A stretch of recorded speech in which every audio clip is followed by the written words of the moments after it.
Greetings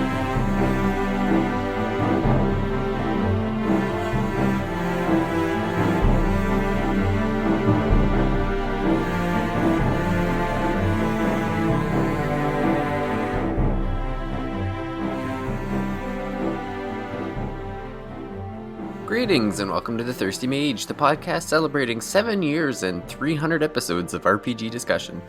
Welcome to the podcast, I'm David Lloyd, and in this episode we are celebrating our 300th episode with a discussion of the greatest moments in RPG history. I fully admit to dropping the ball on our 250th episode celebration, as it was me who neglected to tell anyone during that episode that it was our 250th. I think we were talking about Persona 3 back and then. Persona 3 Portable too, not even Reload. But I guess this year we're not going to skip the milestone, and I can't think of any better way to do it than reminiscing about our favorite moments in gaming. Joining me shortly after posting a rare 10 out of 10 review for a brand new indie RPG, it's Jordan Rudick. Yeah, I'm ready to talk about the worst moment in watching NHL with my kids, because I got them all hyped for a Toronto Maple Leafs win this evening. And of course they lose to last place San Jose Sharks in a shootout. So it was your fault. It was my fault to get on your bandwagon for 2 seconds and pop off my Canucks one. But oh my gosh, how do you lose to San Jose? Oh yeah, but good times. That's one of those. It was one of those trap games because they had won 5 in a row, and then it was a back to back nights. Like it was. Yes, it was exactly. Destined. All the stars aligned against them, and that's the night. Like I guess Amazon would broadcast in the games. It was like we don't have cable or anything. So it was I know it was an easy way to watch it. Right? It's just like it was right on like our home menu of our Roku device. And so my kids saw it, like, oh, let's watch that. I'm like, yeah, okay, we'll cheer for Toronto.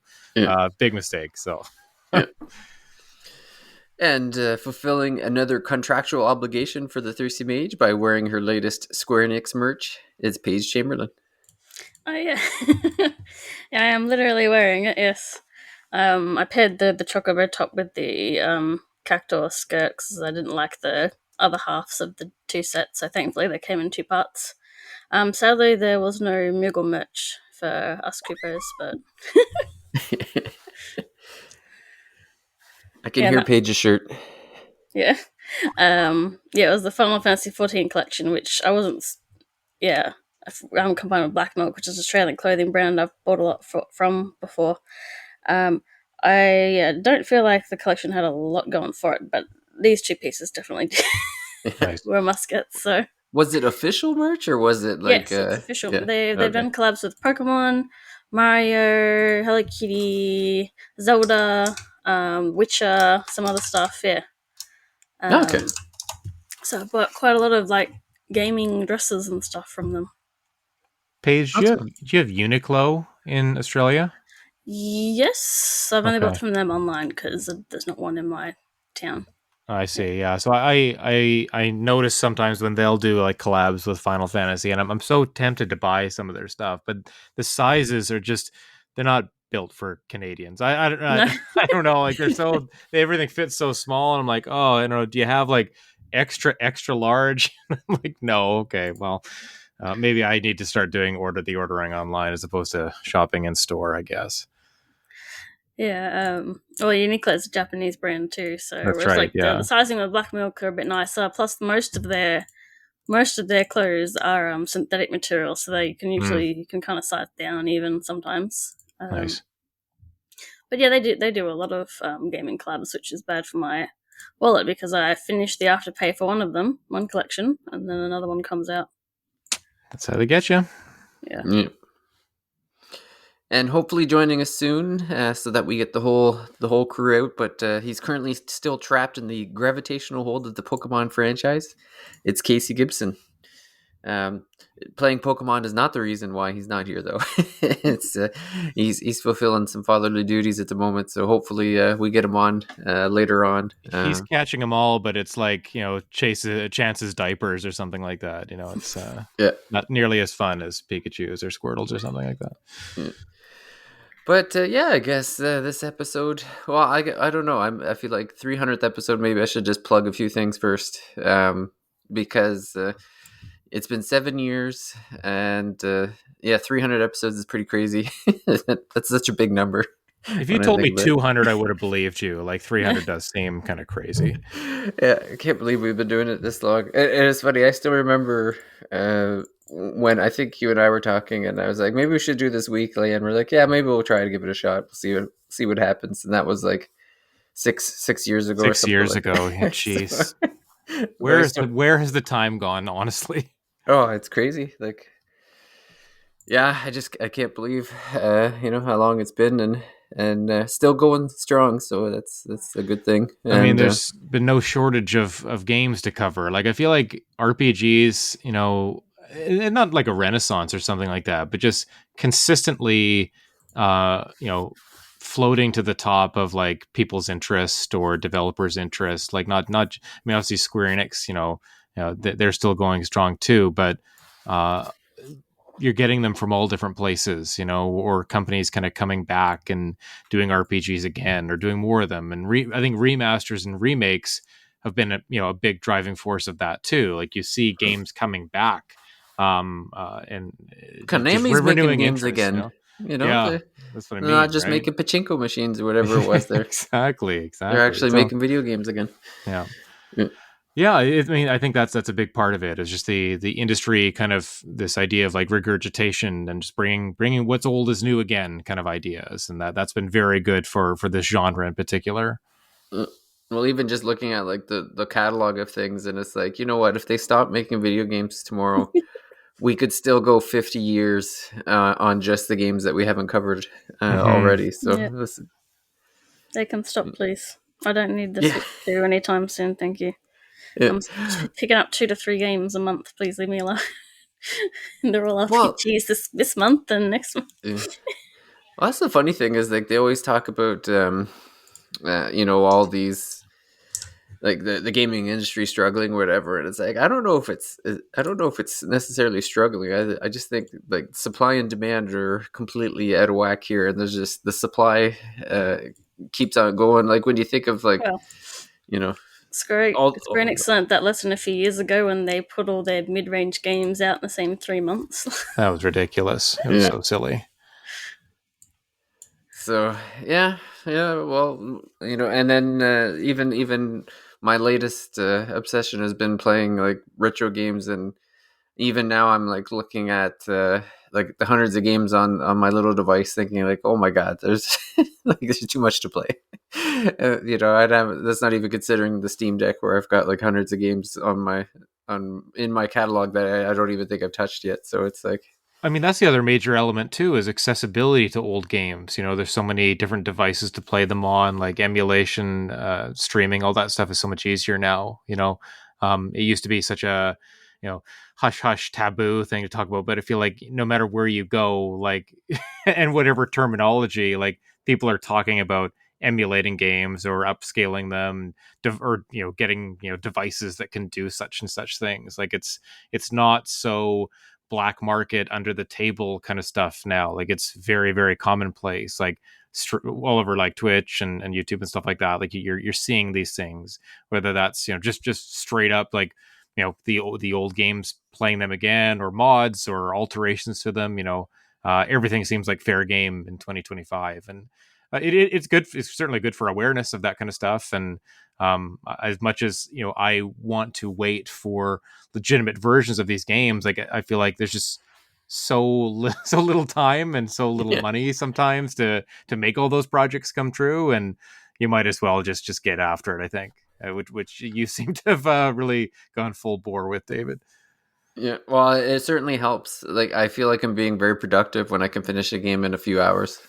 And I see my finished games list just increase like a couple games a day, and I just feel like I'm, especially when you go off of like you play a game for 100, an RPG for 100 hours, and you think like, okay, I just spent 2 to 3 months beating this game. It was terrific and incredible, but it's only one, and then all of a sudden I've got like three NES games finished off, and I'm like, man, I'm working like an animal here, getting through, getting stuff done. Imagine how much longer it took us when we were kids to beat those games. Like Yeah, it wasn't like an evening, it would be like a month or something like that. I think of like back to like Ninja Gaiden and stuff like that. They were so hard. Like you would or you would rent it and you wouldn't beat it over a weekend or whatever, and you'd have to come back and get it again or something. Yeah. Well, I'm that's it. happy. You'd have to take that time to beat it because you weren't buying 5 games a month when you're a kid. Oh Oh, for no, sure. Yeah. yeah. Or Birthdays and Christmas. That was about it. that's it, right? You Yeah. got 1 or 2 then, and it's like, okay, this has to. It wasn't only it has to sustain you. It's going to, right? Yeah. You don't have an option, right? So Yeah. I remember hate playing a few of my games where I'm just like, you know what, I got nothing else, and I'm not gonna go do like chores. So obviously, I'm gonna play something.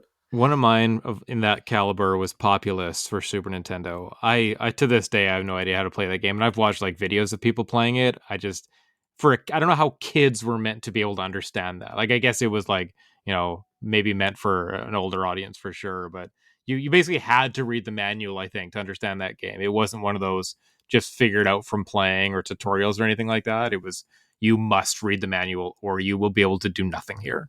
Mm. I think the other funny thing too about playing these retro games together is all my like muscle memories coming back, and all of a sudden, like, because I felt like I was losing my touch in my old age. But then if you play a bunch of them in a row, then you get back into the groove of getting stuff done. Like I think I played like the both Double Dragons, Blades of Steel, and then by the time I got to Teenage Mutant Ninja Turtles, I was able to get through the whole game and finish it. And just like I could barely do that as a kid. now now I'm like back to it. So Speaking of that, like my son wanted to play like an old Mega Man games the other night. So he's like, oh, he was asking me like, oh, should I play 7, 8, 9, or 10? He was looking at the second Legacy collection. I'm like, no, don't start with those. They're too hard. Start with maybe like 2 or 3 or something like that, or 6 even. yeah. So I brought him back to 2. And he got through like he beat Flash Man eventually. I got him an E-Tank and it helped him out. But I had to like do a little bit of rewinding myself because I hadn't played a Mega Man game in a long time. And just you after like a level or so or half a level, you're like, oh, I remember how to play these kind of games, after playing so many RPGs and stuff. Yeah. The timing comes back. Yeah, exactly. Yeah. Yeah, I guess we can get into. I mean, this episode is all about reminiscing, and we could easily keep on going about these NES games and stuff like that. But I suppose we should stay on topic and stick with the plan. We have a script. There's no way we're getting through the entire script. We started off with a manageable list of the greatest moments in RPG history, and then it just completely got out of hand very quickly. So we will start chronologically with, I think we'll go by eras. We've got like some moments from the 8-bit era, the 16-bit era, and so forth. We'll see how far we get. And then maybe we'll save a few for another episode. So, maybe starting with the 8-bit era. So this would be, I would say not. I know there's a lot of people who have some nostalgia for this era. There was clearly RPGs available. The obvious ones being like Final Fantasy, Dragon Warrior. If you were a Sega kid, which probably means you're not Canadian, then you were probably playing Phantasy Star.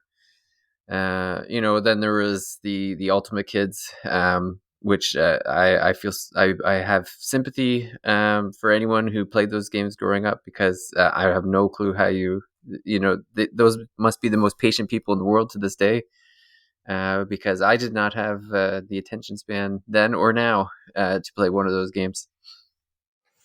I But was gonna say, didn't you play one recently? One of those types? oh yeah, and I think Paige, because you tried it too. I think Paige. Oh, it was Ultima 4, I believe. We were going to try out. Oh yeah, we were like, yeah, we'll play that and do an episode, and we were like 20 minutes in, we're like, no. Yeah. As soon as I realized, I think like I don't remember if you get randomly put on an island or it depends on who you choose or something, but I just remember being on an island and I'm like, there's nothing here. What am I supposed to do? And then it's like, well, you're supposed to stand there and do nothing until the cycle of moons happens to get to the island that you need to go to. And then a portal will open for a brief few seconds. And then you go walk onto it and hope you get to the place that you're going to go. And I'm like, nope, I'm tapping out. This is garbage. Yeah, we definitely don't miss mechanics like that. That is something we can leave to that era. I think be just fine. Yeah. So I will just say up front that the Ultima series did not make it to our greatest moments in RPG list. Paige, did you put the last one on there? The last bullet point in the 8-bit era? Was that you? No, that was me. Oh, it was you, David. Okay, I wasn't sure. Yeah. I was like, oh, Paige, kick us off. Like this is your era, the 8-bit era. Yeah, definitely. Yeah. Well, you must have played. We could start with that one. I'm sure you've played original Pokemon, haven't you? Definitely the most ubiquitous. Yeah, I played. I think my first Pokemon game was the second one, Gold. But I did play, I think, Blue when they dropped on the 3DS eShop, which was nice, and I don't know why that hasn't happened on the Switch.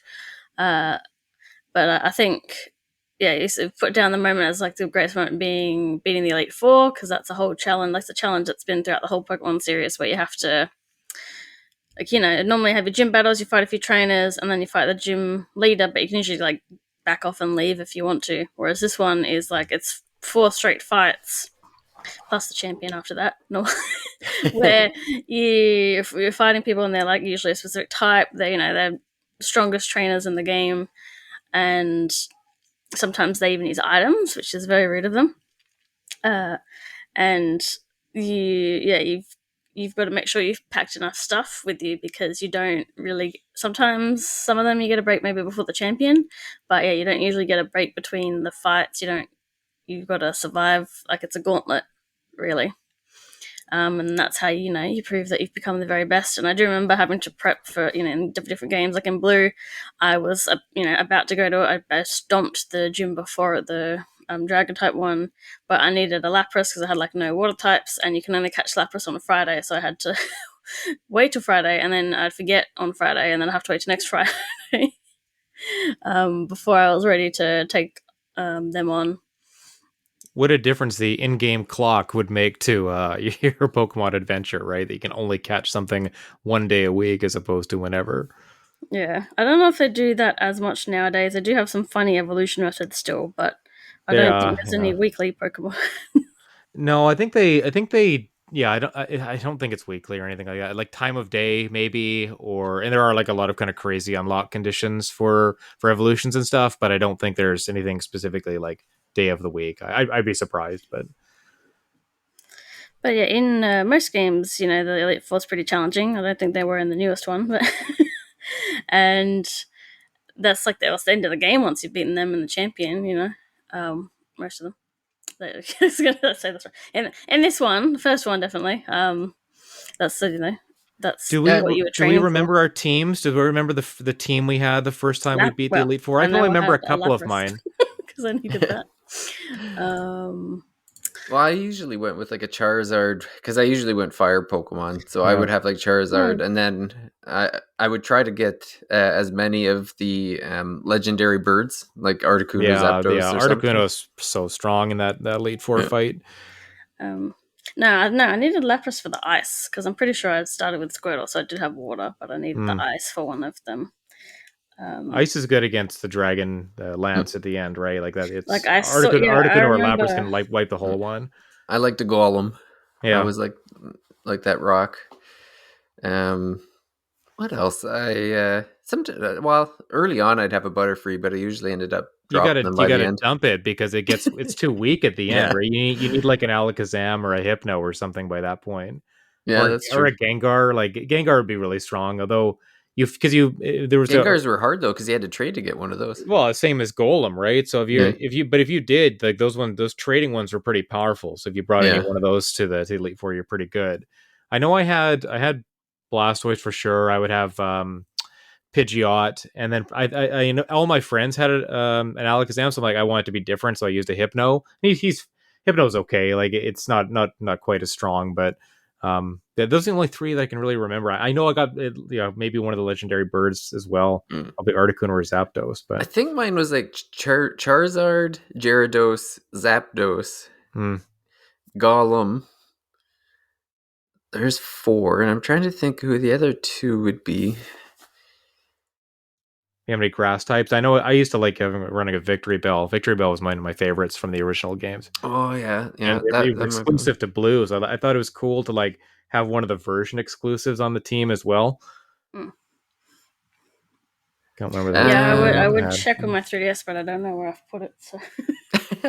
doesn't really matter. The point is, Yeah, it's a good moment.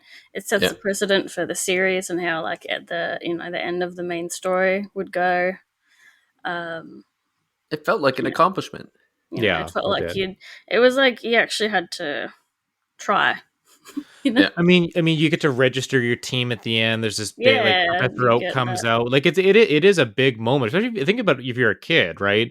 Like one of the first games you're playing or first like RPGs you're playing, for there to be all this fanfare and like this big gauntlet. Like we're very familiar with more mature RPGs where there is like a boss gauntlet and they're so devastating and so hard.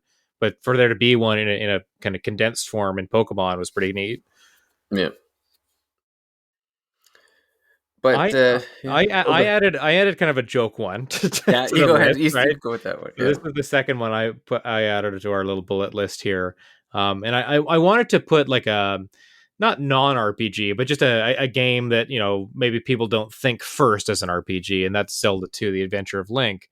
Because it's always been one of my favorite NES games.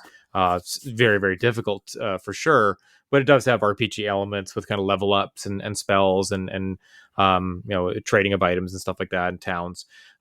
But when you die for the first time, and I remember this being it just kind of a glaring, like I'm afraid of it because the screen kind of flashes when you die, and then when you reach your final death, out of your 3 lives or so, you get a screen with Ganon, like the kind of goblin looking Ganon, and it's all red and black, right? Very ominous. And he's just laughing at you like, and it's very like again, if you're a young kid and you're playing this, it's pretty It scared the traumatic, bejesus out of me. Yeah, of Yeah. course. Like it's not like for the faint of heart, but it was a pretty. You just think about Nintendo, like the family friendly company, and that ending screen was pretty. I don't know, like pretty harsh, I guess. Like not very sympathetic at all. Not like would you like to try again? It's like Yeah. you're dead, game over. Like too bad, kind of. Everything is bad because of you now. Yeah. Exactly. The whole world has turned red. Ganon has won, basically. And so, yeah, I always just remember that being a very interesting moment in the 8-bit era, especially for a young player as I was. In a notoriously hard game. Oh yeah, And it's not the first time you're going to Like see you're that. gonna, yeah, you're gonna see that like 100 times easily. Exactly. in Yeah. in later eras, there was a weird trend with some of the rare games that if you quit the game, like as in you just saved and quit, it would still give you the game over screen, and it's like leave me alone. I was just Oh, closing the that's game, funny. Yeah. like the whole sequence, and it's like I need to see the I'm island not and quitting. get destroyed. I'll come back. I'll come back. Yeah, Yeah. We That's all got funny. to get some sleep eventually. yeah. Exactly. Yeah. Especially with Donkey Kong 64, like give me a break. Oh my gosh. Yeah. Yeah, but I would say for in the 8-bit era, I at least to me, Final Fantasy is like the goat. It was the one I had as a kid. It's still the one I go to. I even started the Dawn of Souls version, which I've never played before. So I'm starting that up. The thing I've noticed right off the bat is it seems to be the difficulty level is way down. Like Yeah. It's usually, much easier. yeah, I was like, I usually like will level up a couple times before fighting Garland, but like I pretty much just went straight to him and then beat him with like 3 hits, and I'm like, oh, okay, this is much easier than I thought it was going to be. So it's and it was funny seeing there was like an extra cave that was there on the way that wasn't there in the original. So it was funny to see that because I think that's like a later game thing that you'll come back to, but. The moments in particular for me, I guess the first moment would be the crossing of the bridge when the game. It's almost like you finished the introductory section of the game, and now like the real game begins, and you get that where the music plays and the story comes out. Like it's Yeah, like that bit of the music was like I bought a music box and it plays that song, and I thought it was going to be like the prelude song, yeah, but it's no, it's that bit, and then the picture on it is like that that view you get. So I'm like, oh, yeah. that's where it's from. When I actually once I did that, and I was like, okay, Well, I'd almost argue that song might be better for a music box. Like there's Mhm. more music to like there's more melody to it to me. Like it's not an iconic Final Fantasy per se because I don't like I'm sure they've used it again, but I like it. I always just think of just like the original Final Fantasy when I hear that particular song. But And it was funny seeing it again in Dawn of Souls, where it shows like all the little guys are like building the bridge. Yeah, Like that's they right. added that little cutscene to it. Yeah, I think all the versions of the game that would come out after the NES version, they all made that bridge building sequence like a more visual, like a cutscene, like a more More involved kind of. cinematic. Yeah, it's more Yeah. cinematic. Exactly, they've made it more, made it stand out more because it is supposed to be like this big beginning of the journey kind of thing. And I imagine that when people first played this game when it first came out, you're like, you beat Garland, and you're like, wow, that was a pretty tough fight. Like, and then the bridge is built, and it's like, oh, now the real game begins, right? And Yeah. it's really just like a tutorial space almost at the beginning there in Canaria. So two personal greatest moments later on in the game for me. One is defeating the wizards in the Marsh Cave. That was always the bane of my existence. I always remember getting to that point where you're trying to get the crown out of the Marsh Cave, and uh, there's always like they're standing in front of the chest, so there's always this automatic fight. And every time I'm like, okay, please, only two wizards, come on, only two wizards, and then usually three or four would show up. Oh yeah. Yeah. And so, you know, as a young kid, that was always a tough fight for me. And I think like the first few times that's like basically as far as I could get into the game, because I could never get past them. And so that first moment where I finally defeated them was terrific. Um, it was a fleeting joy, because I realized you had to walk out of the marsh cave after that and still survive. So, you know, learned a hard lesson that way. But the euphoria from defeating those wizards in that moment was particularly fun. Yeah, it's one of those first times I remember like you're praying to like RNGesus that you hopefully only that they don't use like harsh magic on you, that there's a smaller number of them, that if you do win, you're not devastated. Like you have one character left and they're in low HP, and you're out of healing, or your mages have no more spell points left or something like that. You Yeah, just hope that you're, you know, prepared to be able to get out of the cave as well. And I know that's happened to us at least a couple times where you win that fight, you get to the end of the cave, and then you run into like, you know, a bunch of the spiders and you get poisoned or something, and it's just yeah. misery, right? And Well, this is the moment where I learned to buy like 50 to 100 potions before you. that's Like it. Yeah. that was my strategy when I first defeated them, and I'm like, well, how am I supposed to get out of here now? I'm just gonna get mauled on the way out. So I'm like, you know what? If I walk in with 50 potions, then you know, hopefully I can walk out again. I mean, it's almost the prevailing wisdom about that's how you beat the marsh cave. Like Yeah, you almost can't be over leveled for it. You'll be leveled enough to maybe get through, but to survive it, or to I guess survive the luck of the draw that could come from, you know, status effects or too many wizards. You just had to have all that equipment, all the healing stuff with you, or else you were going to be in big trouble. didn't have save states back then either. No, exactly. Yeah, and then the final moment in the game, the when you defeat the final boss of Chaos, again, like the euphoria of beating the game for the first time, and it's such a massive quest that like you put all this time and effort into this game. It's probably the 10th, 11th, 12th time you've attempted to beat the game, and then you finally get to the very end. Like it's just words can't describe. Yeah, I think Chaos is just one of those. Yeah, I think no matter what version of the game you play, I think he's pretty tough. Like I can't remember if it was the PSP version or no. Sorry, I'm thinking of the Pixel remaster. Even the Pixel remaster, it's a tough fight against that boss. And I did have to grind, and you know, you once you get to him, you can't really go back out. Like it's such a trek to get back outside of the dungeon, that it's almost, you might as well just stay there and hopefully grind enough and Yeah, have enough healing stuff to make your way through. If you have, I guess if you have the weapons that can heal you, right, when you use them as an item command, you can kind of just stay there forever. But yeah, I remember when I got to him, and you know, the other four fiend refights didn't give me too much trouble, but you know, they don't prepare you for fighting chaos. The spells that it has, you know, the ability to like just use Curaga and go back to like full health. It's a crazy fight. Like yeah, again, another one where you kind of have to get lucky too. yeah. All this brings me back to I really need to play Stranger in Paradise again. Yes, you do. I feel like I've missed out on so when you much. wrote chaos down, I'm like, there we go. And, that would be the moments, when he walks away and he starts playing music on his phone, when he just tells the guy that, I knew you were gonna start spouting crap. And it's like heaps of that kind of stuff in that game. Have you really defeated chaos if you haven't finished Stranger of Paradise, David? I don't know. That's true. And I feel like Stranger Paradise is one of those games where in like 10 years it's going to make a comeback and it's going to be one of those forgotten jewels. Oh gosh. Yeah. And everyone will be the true meaning of chaos with Jack and his friends. Yeah, there'll be like memes of Jack one day. Well, there is. There already is. Yeah. No, there'll be anytime someone says the word chaos, you've got Jack. That when Square Enix was posting like Final Fantasy account was posting like jobs, every time there'd be a picture of Jack in it because he can be any job. So it's all it's just Yep, we need to be at the ground floor of the Jack revival. So soon.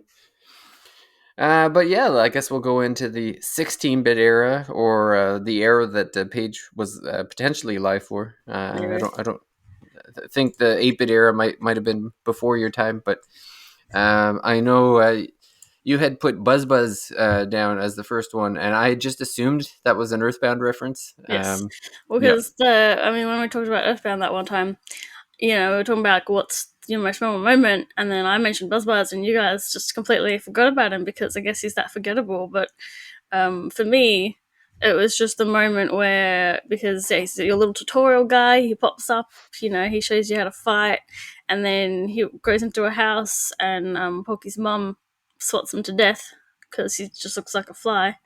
And I completely lost my mind. Like, I just thought that was so funny. It's really good. I was absolutely not expecting that. I wasn't expecting your little guy to just get killed on you, just so, like, what matter of factly, funnily, and, it just sets the tone for the game, really, doing that. Yeah, there's all-powerful bee that helps you beat like a Starman super. It can just get swatted like a fly by Poki's mom. It's really, really good. It's a great opening. Yeah, so most of my moments I think I put in here with jokes, but like some of the ones you've got, you put in like actual accomplishments or story moments, and I'm just like, this bit was funny, and this bit was really funny. I tried to mix in both. I mean, Earthbound is filled with great moments. So, like, even all the like scenes where it's like a special place to Ness. They're really, really sentimental. Like the music that plays is fantastic.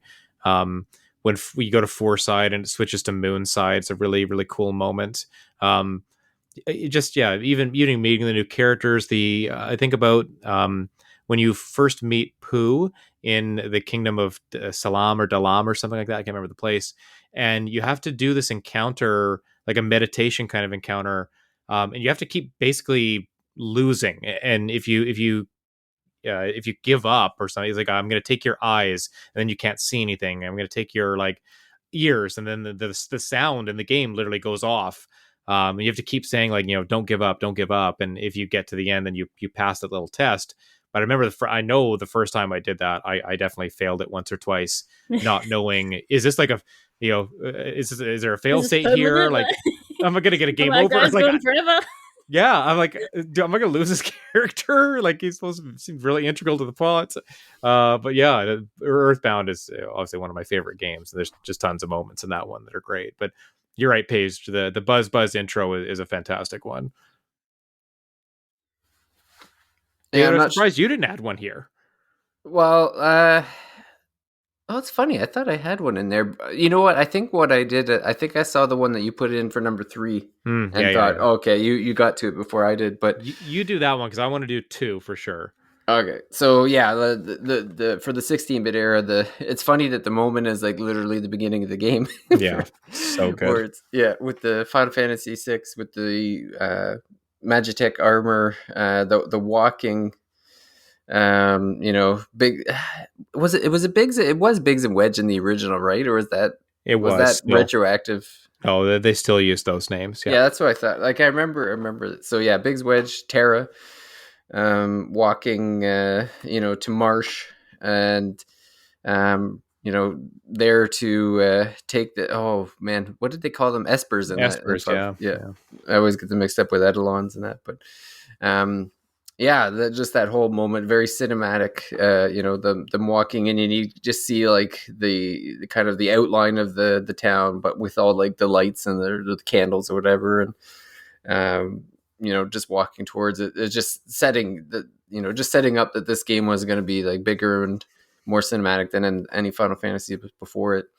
Um, and I also loved later on in the game the opera scene. There's just so many good things about it. Like, first of all, just the music and the singing is terrific. But the the fight above the opera scene. Oh, what's the octopus's name again? Ultros. Yeah, it's so great. There's just so much going on in that. It's just incredible. And then like the Ultros leaving the letter, and just incredible. And I love how in the Pixel remaster they've just added to it so much, like having an actual opera going on this in it. It just seemed like the perfect thing was like, okay, if you're doing the Pixel remaster, that like just go all in on that scene. Like they knew what was going on there, and they're like, we're gonna dial this up to 11. So they did a wonderful job in the Pixel remaster of just boosting it, giving it the credit it deserves. Yeah, if most of the budget of the Pixel remaster was spent to improve that scene, it was probably money well spent. I would say it is a very really good kind of reimagining of it, or revisual imagining of it, I guess. Yeah, excellent. The one I did put that one on the list, but I threw it to David there. But I also put and this is maybe more of a personal one for me, and that's the opening of Super Mario RPG. Because I think my hype for this game, I had the player's guide. I was super excited for it coming out. I think it might have been a December release. I don't quote me on that, but I probably got it around Christmas time, because I think I got this one and the player's guide and everything on Christmas morning, and just immediately obsessed with poring over the guide and the instruction manual before actually getting into the game. But when I did, and when you realize like this character, this franchise that you've known for such a long time, as kind of a platformer, or Mario Kart, or even kind of silly spin-offs like Mario is Missing, but to finally combine it with which was becoming, or had already become, maybe my favorite genre, seeing this character that I love, I've grown up with, and now in a totally new environment, new space, I was just over the moon with this. Like, it was exactly what I wanted it to be. The writing was great. The new characters were so cool. The abilities that I probably hadn't played to this point a game with timed button presses for doing extra damage. Again, it was one of the first games to do that, at least that I can remember. But just such a good, I guess, combination of Nintendo and Square Enix. Like, they really did feel like these superpowers kind of coming together to form this really cool product. And I just remember, like, for years and years, people were hoping for like a remake of this game, or sorry, a sequel, I should say. And we would later get Paper Mario, but to me, it was never the same as this one. And so, from the first moment you leave Mario's house and you are walking around in the world, and you run into an enemy and you get into that first fight, it was definitely something that stuck with me. Yeah, definitely not a game I played back in the day. Did Paige, do you have any feelings or nostalgia towards I know that it's probably not your favorite Mario RPG for sure.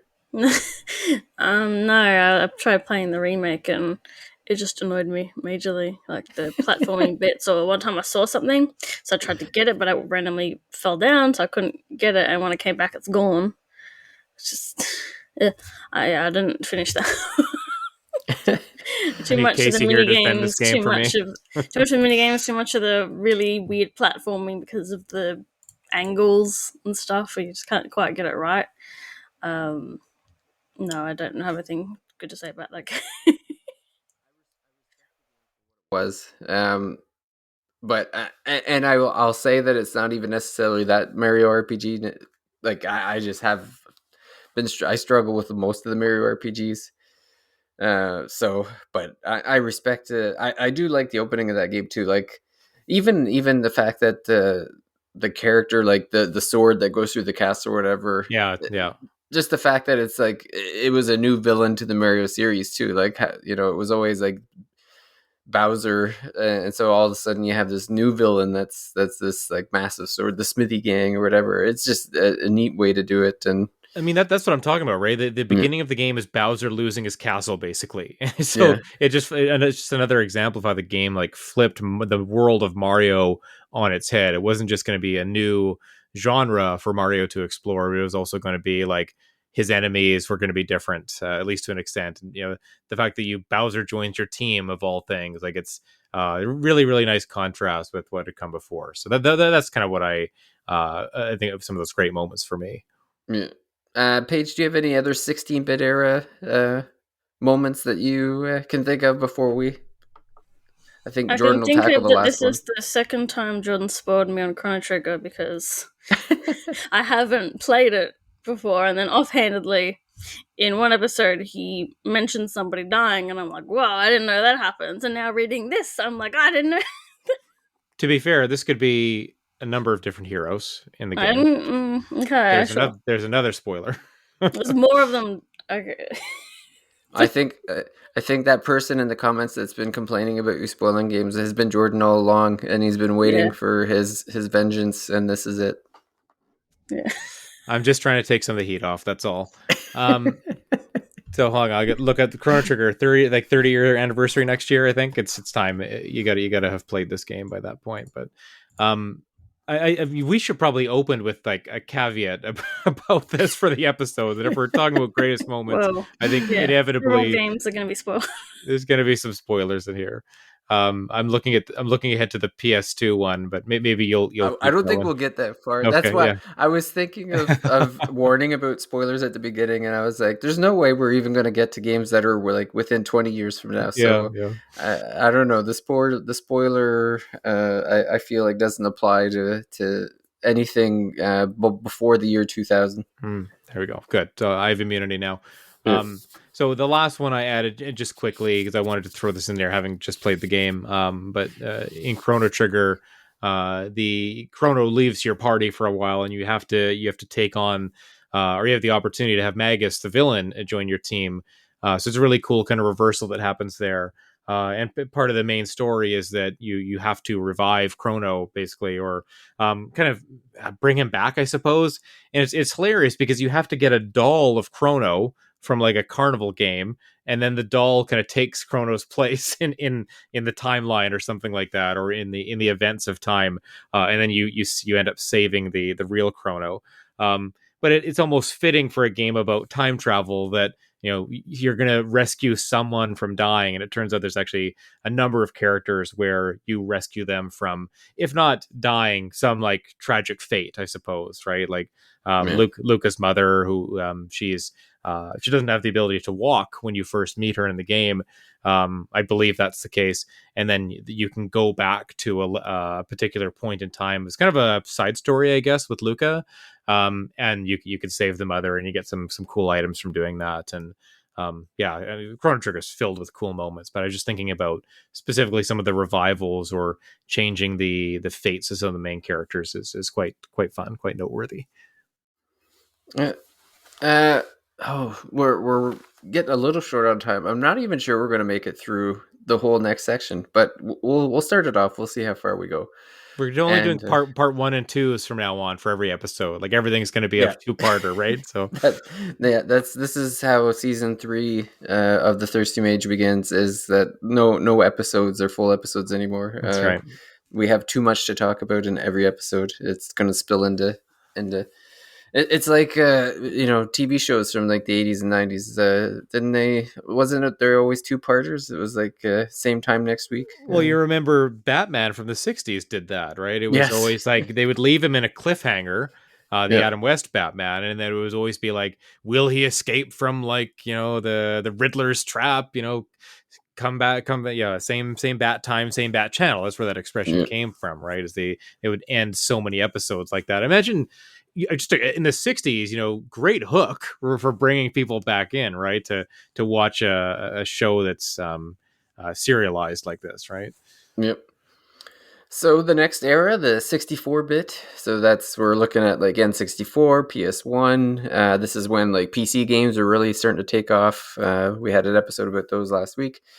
And I guess we should start with probably the most iconic scene in all of this era. Can you? And Okay, so I was gonna thought you're not do gonna you want start me with to the start first. somewhere else? You're not starting with the first one, right?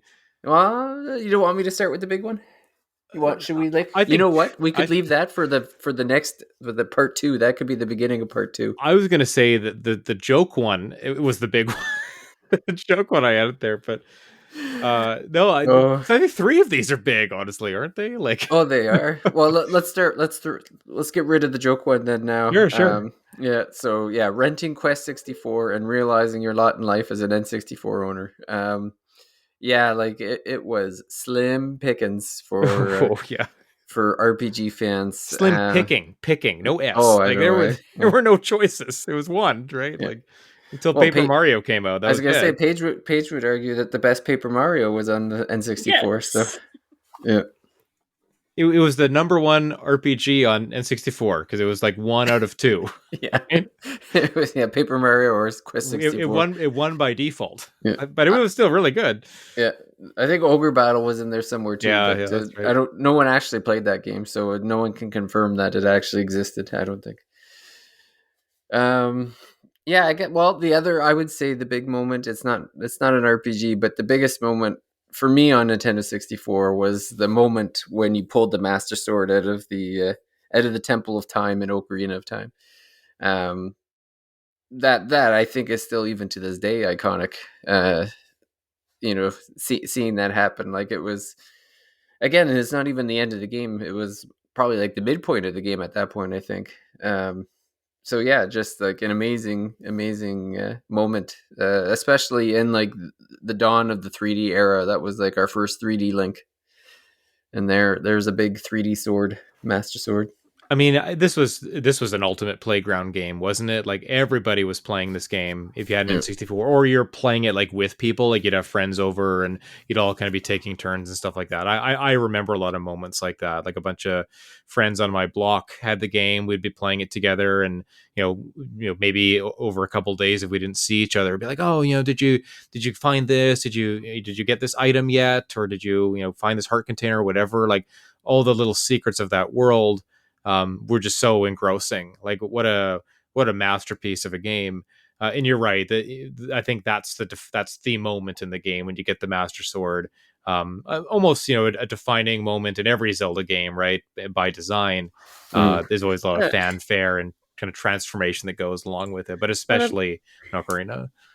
but what about when you get the big Goron sword and you use it? Yeah.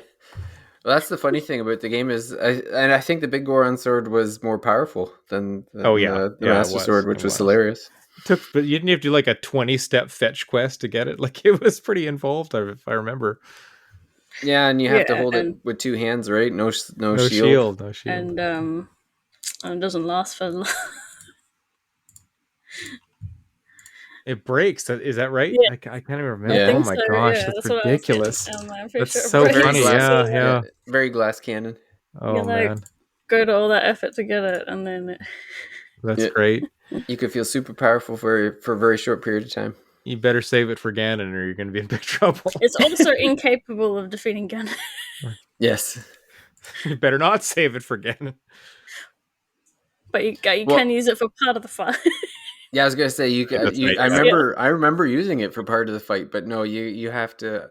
I actually tested out that theory. I remember as a kid trying to defeat Ganon with the Goron sword, Mm. and then because I wanted to see the cutscene with the different sword. Yeah, that would Because have been cool. back then you don't realize that they probably only coded the one sword. That's right. So Yeah. so you're like, oh, I'm going to try to break this game.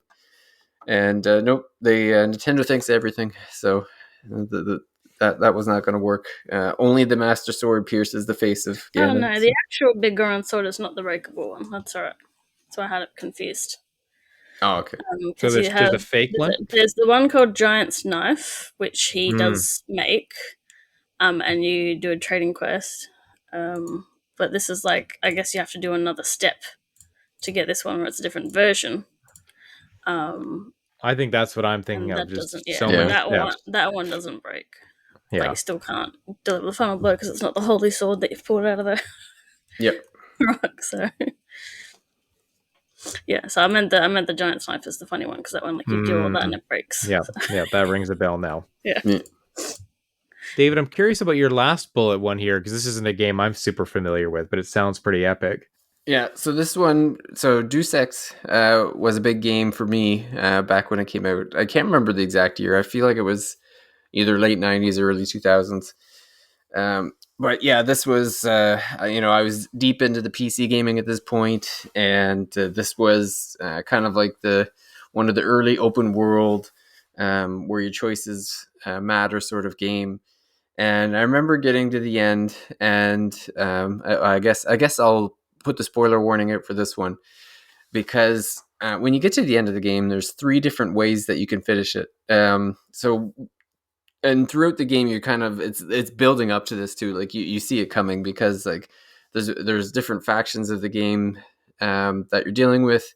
I don't remember the specifics. I just remember like the main character JC Denton was part of this like UNESCO or United Nations or some kind of like freedom force or whatever, and there's AI involved and all this stuff, and so you get to the end and there's like this weapon that's ready to be used, but there's like 3 different ways that it can be implemented, and depending on the faction that you end up siding with when you get there. So one is JC Denton can merge with Helios, which is like the AI in the game, and basically you become like a computerized dictator of the world.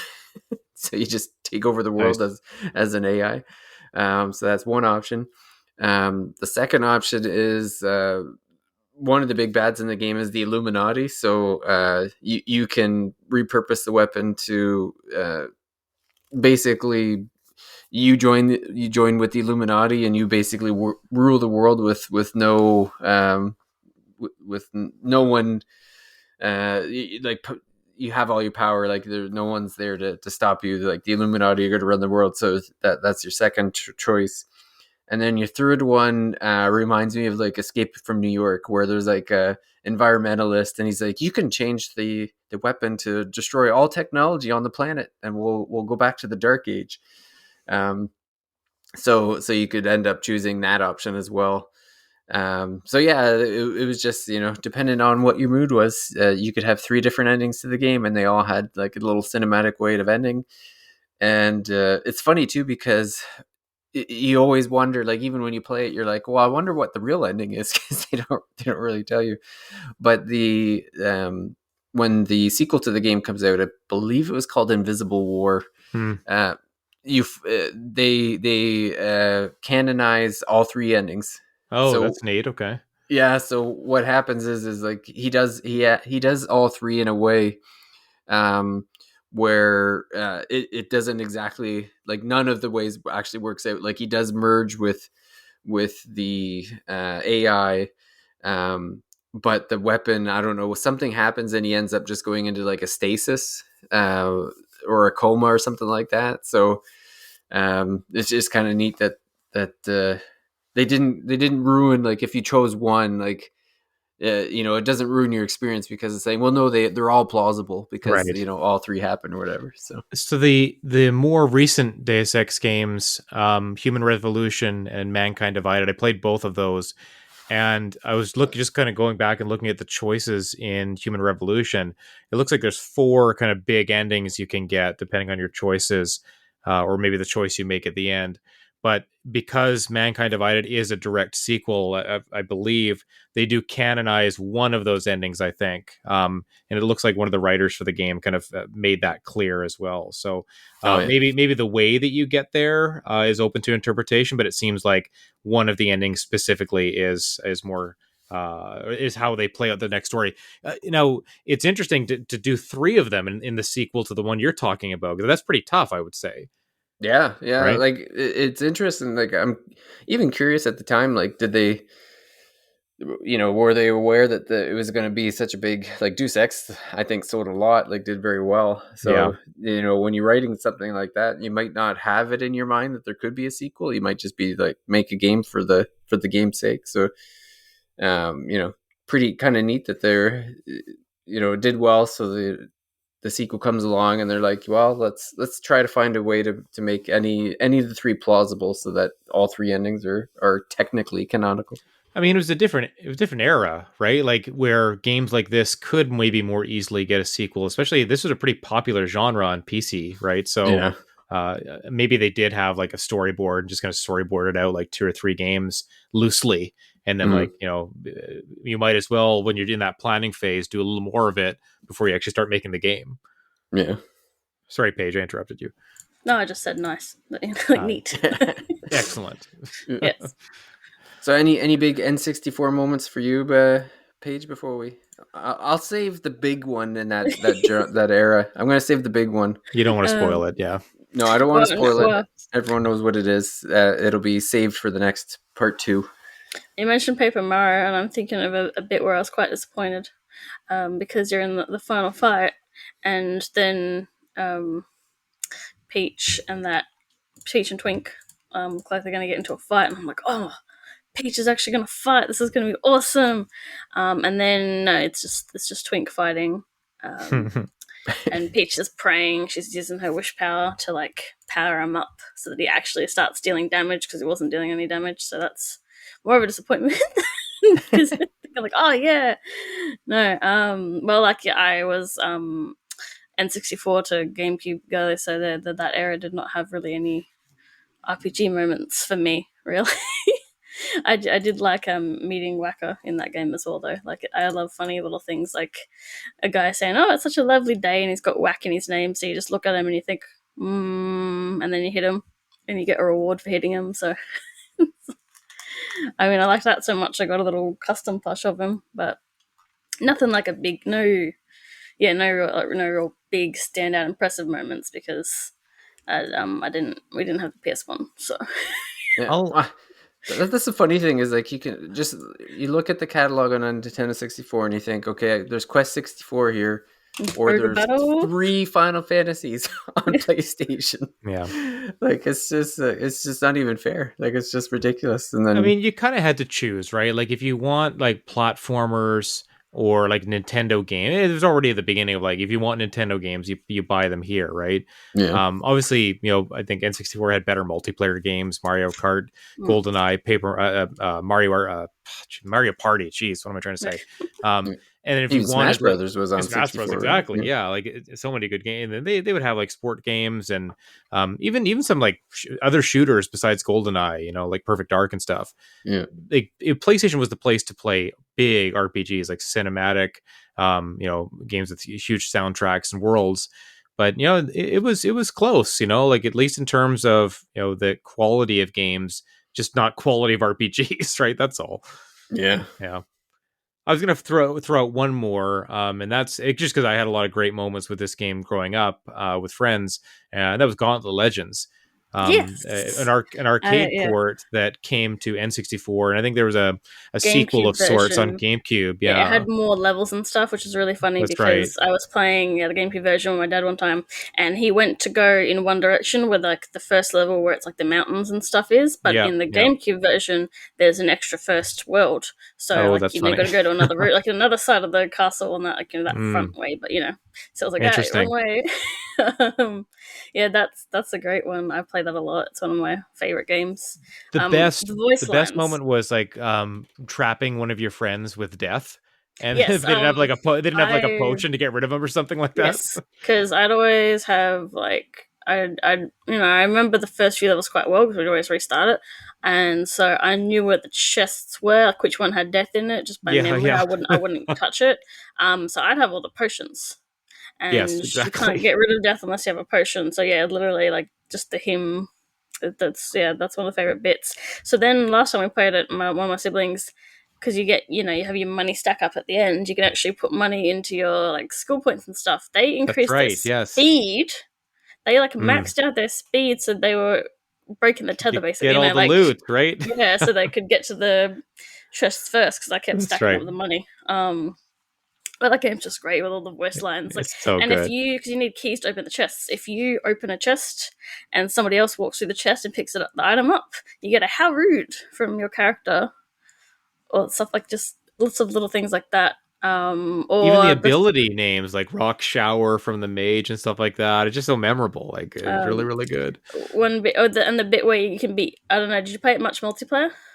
A ton. Like I play Yes. almost So exclusively and then multiplayer. because like you've got the wizard narrator, he's usually saying stuff, and he's like, "Such and such is now it," Yeah, that's right. and you're That's right. literally Yeah. like playing tag with each other while going through the level Yep, because I it would, remember it. yeah. I remember it. That's Or good. when you get turned into a chicken. Oh my gosh, yeah. um, yeah, I they're think the just looting was the best part, like running yeah, ahead to grab all the stuff as opposed to like fighting the enemies. Like you're your like, one and you're person like just runs ahead. pulling apart the tether like as much as you can't move anymore because you're That's both right. going the other way. Yeah, you're like, or like one person's like trying to go in one direction to grab one thing they think they saw, and all three the other You party get pushed members want onto to the go the other spike way. traps by someone else. Yeah, that's good too. Yeah, some great moments with that one for sure. All the Gauntlet games are great. I will see because that's my perspective of Gauntlet, and then I tried playing that newer one that came out quite a while ago now, and it was like more like original Gauntlet, and I did not like it because it was really No, really hard, it's and really hard. Yeah, death chases you the whole level. yeah. Like you No, don't. It's not just like you throw a potion. So I didn't. no. These arcade ones were probably the best ones because they Yeah. meant, I don't know, they really kind of nailed the multiplayer, and they nailed that balance of like fun but challenging, right? Like I they're remember. what made the arcade ones hard is your health was counting down, but when you took Oh that wow. out, you could just take your time. It was a lot more fun. Um, I remember. I've forgotten. Don't know. Yeah, no. Somebody like was trying to get me to play Diablo 3 when that was out, and I was like, and then eventually they're like, it's like Gauntlet, Darkly. Mm. I'm like, oh, why didn't you Yeah, just yeah. say so? Of course, I want to play a There's a lot game of that's like similarity that. there for sure. Yeah. Especially because like the first time I played Diablo 3, I ended up finding that treasure goblin. Oh, So nice. Yes, that's very that goes you into Gauntlet-esque. into Whimsydale. So I was like, wow, and like no, that's a real rare thing actually. I just thought that was going to be like how the game is sometimes. That's a good hook to get you in. Yeah. But yeah, they just said it was like, oh, it's like this game, like one of your favorite games ever. And I'm like, so then I I did never try made that. that connection, but that's actually very Well, true. I'm yeah, sure especially like if without you're playing. Gauntlet, you don't have Diablo. Which would have come? Wouldn't they have come similar times? I don't know. No, the original Gauntlet was super old, like probably Atari, Yeah, almost well, yeah, but Atari I age, mean, right? like Well, the original Gauntlet Gauntlet Legends kind of was plays a it was bit. 98. Yes, that was Yeah, that'd be close to Diablo. Yeah. Yeah. yeah. So But there was a Gauntlet Gauntlet 1 and Legends. 2 on NES. I remember playing those. Those Yeah, were but super they're hard. sort But... of Yeah, different. 85 and 86. They're like a little bit different. Oh yeah. But yeah, like the co-op aspect and the trying to grab the loot and stuff and going through it, yeah. Great moments And for different sure. classes and stuff, yeah. It's a good game. So we're saving the last of this era, the 64-bit We're gonna open it the next 3D time we era. talk about this topic. Okay. Well, like Introduction, we're just technically, gonna say it. yeah, there's a lot of Final Fantasy moments from the PS1 era. There's so many. That could be its own episode, honestly. Yeah, really, it could. Yeah. There's one clear, definitive one, which we won't say. We'll just leave it to your imagination. But Yep. we'll start the episode off with that next time. There you go. Yeah. So I'm wondering, David, you probably want to plug a few more things. I don't know if we had a chance to plug the Discord again and all that stuff. I think that'd be worth doing here too. Yeah, so if you want to continue this conversation of favorite moments in RPGs, you can always join us on the Thirsty Mage Discord, which is available through thethirstymage.com. You just click on the Discord logo at the top right, or I think it's right below the main header there. And it'll take you into our Discord, and there's plenty of channels for different games. But there's always lots of people in there talking about video games in general too, like mostly RPGs, but any games will do. And it's probably one of the most positive places you'll find on the internet these days, especially with the hellscape that is social media. But it's a good place to just meet up with people and have fun chats. So it's like I said, go to thirstymage.com to get access to our Discord. Especially if you are a Final Fantasy 15 Pocket Edition enthusiast, I think you'll find a second home among the Discord friends there. So But yeah, here's the 300 episodes. Like what an accomplishment, David. You putting this whole thing together and keeping it running, keeping us on track, keeping the site going, opening up all this stuff. Like it really is a testament to your commitment to it and your love for RPGs and all that stuff. So kudos to you for kind of bringing us along for the ride.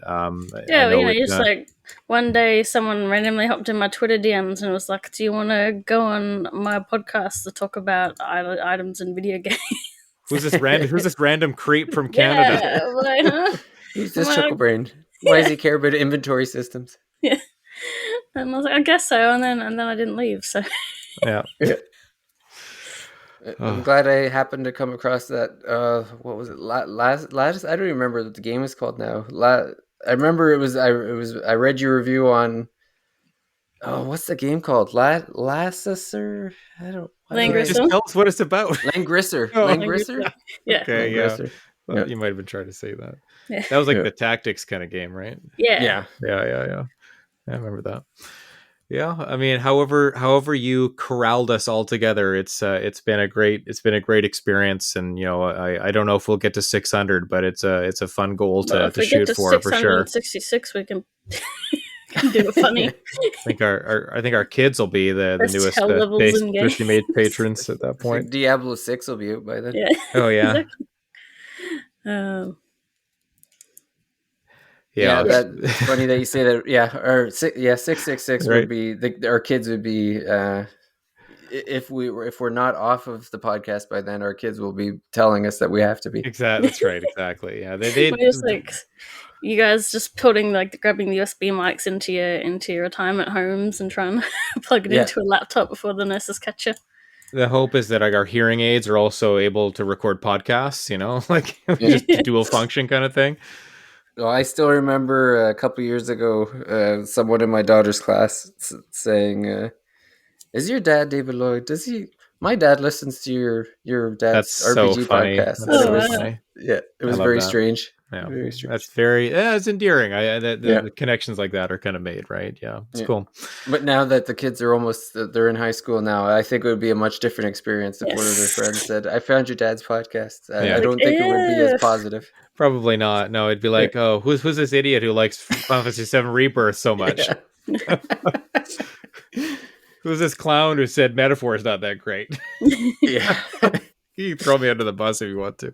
So that's why I'm worried about the Claire Obscure previews that come out. Everyone's saying it's good, with some exceptions of some gameplay elements. I'm like, oh, now I'm worried because if everyone's saying it's good, it might not be good. Yeah, I saw those previews too. I'm cautiously optimistic. I think it still looks pretty good. Yeah.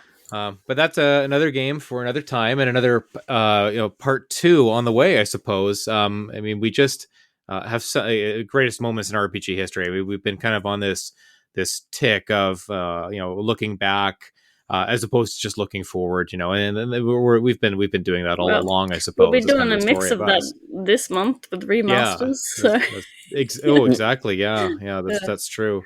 It's funny, I hadn't kind of put those two together. Yeah, but Suikoden and Xenoblade both being remasters in the same month is kind of funny. We're on theme. Yeah, for sure. And again, that's what we started the podcast talking about, is that the glut of remasters and remakes gives us no shortage of fun games to play, for sure. But I think that'll take us to the end here. Thanks everybody for listening to episode 300. If you've been with us for 3 or 30 or all 300 episodes, thank you for being here and for listening to us and joining us in this RPG journey. I guess it's all been fun and great to meet so many folks in the Discord and on social media and stuff. However you found the podcast, I hope you'll continue to share it with other friends and bring people into the fold, and we'll all keep enjoying RPGs and other games like those together. But thanks again everybody for listening. We'll see you again next time, if not next week for part 2, soon for part 2 on the Thirsty Mage. Bye for now. Bye.